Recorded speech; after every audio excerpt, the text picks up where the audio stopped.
The Boston Bruins seem to be approaching a make-or-break point in their season, and a cloud of desperation is looming over the team. Change seems imminent, but not all change is good change. Claude Julien's seat in Boston may be the hottest it's ever been, but firing him now would be a mistake for these Bruins. The team is struggling, there's no question about that. They're in the midst of a tremendously embarrassing two-game slide. On Monday, they were shut out 4-0 at home by the Eastern Conference's last-place team in the Islanders. On Wednesday, the Bruins blew two separate three-goal leads, 3-0, then 4-1, to the East's third-worst team in the Red Wings before losing in overtime. For a team that hopes to make the playoffs this year, leaving those points on the table is, as Patrice Bergeron put it, obviously unacceptable. But to evaluate where the Bruins are right now, you first must evaluate who they are right now. And frankly, this Bruins team isn't an overwhelmingly good one. They've got a solid core with recognizable names in guys like Patrice Bergeron, Brad Marchand, David Krejci, David Bax, Zdeno Chara, Tuukka Rask, and an emerging star in David Pastrnak. But, beyond that, the roster hasn't improved much from the past two seasons, both of which have seen them a bubble team that has narrowly missed the postseason thanks to a late-season slide. Right now they sit second in a weak Atlantic Division, but both the Maple Leafs and Senators are just 2 points behind with 6 games in hand each. With a loaded Metropolitan Division this season, there will likely only be one wild card spot up for grabs for a team from the Atlantic.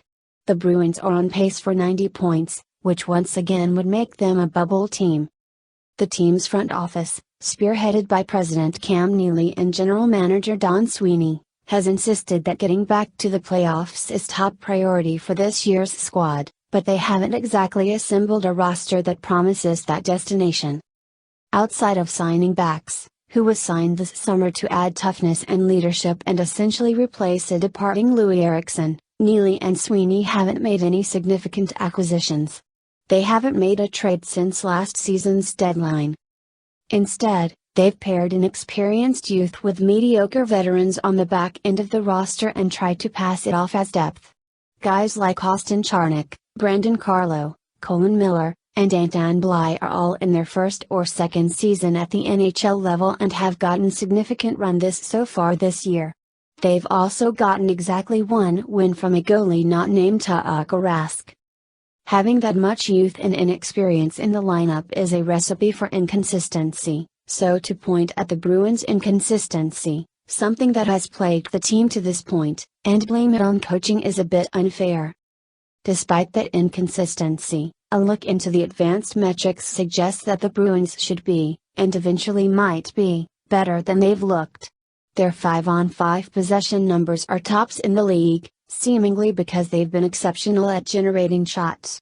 Their shots per 60, 33.2, is second highest in the league, but quantity doesn't necessarily ensure quality.